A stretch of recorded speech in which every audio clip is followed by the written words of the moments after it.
سمیع سادات امریکا ته د طالبانو ماتولو کې را سره همکاري وکړئ. بګرام تاسو ته درکوو. سلام، وخت مو په خیر. پام وکړئ د نن ورځې تازه خبر ته.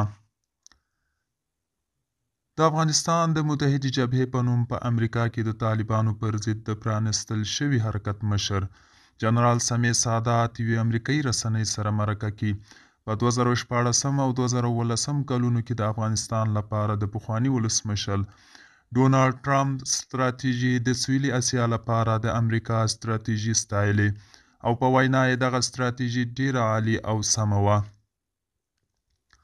خو تور پورې کوي چې هغه وخت کې د افغانستان حکومت او ځینو سیاسیونو مخالفت وکړ.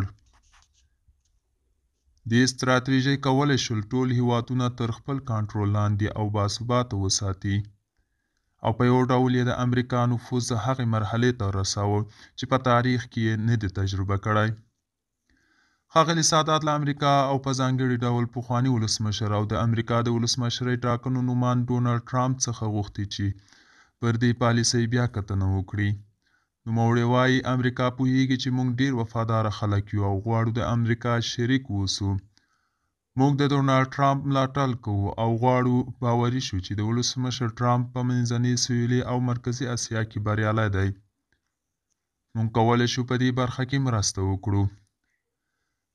ښاغلی سادات امریکا ته ډاډ ورکوي چې دغه شراکت کولی شي د امریکا حکومت او امریکایي سوداګرو او پانګوالو ته ډېرې ګټې ورسوي او د افغانستان ډېرې نامحدودې سیمې امریکا ته پرانیزي.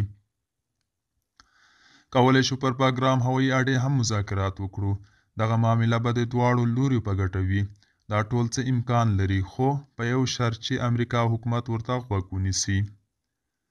په ورته مهال سمیع سادات ټینګار کوي چې نه غواړي بیا امریکایي عسکر افغانستان ته وګرځي او په وینا یې په حقیقت کې افغانستان ته بیرته د امریکایي عسکرو د ګرځولو خلاف دی او پخپله د طالبانو پر ضد د مبارزې وړتیا لري.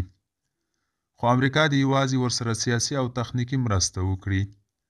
سمیع سادات په دې مرکه کې خبرداری ورکوي چې دا مهال په افغانستان کې د امریکا پر ضد یو بد ائتلاف ټول شوی او د افغانستان څخه د تورې نقطې په توګه په استفادې هلته بد پلانونه جوړوي لکه چین، روسیه، ایران او القاعده او طالبان. موږ کولی شو دغه ټول خنثی کړو.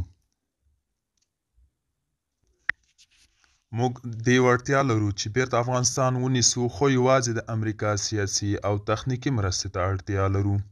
دوستانو، دا و د نن ورځې چمتو کلی خبر. تر بیا هم په الله سپارم. ښې چارې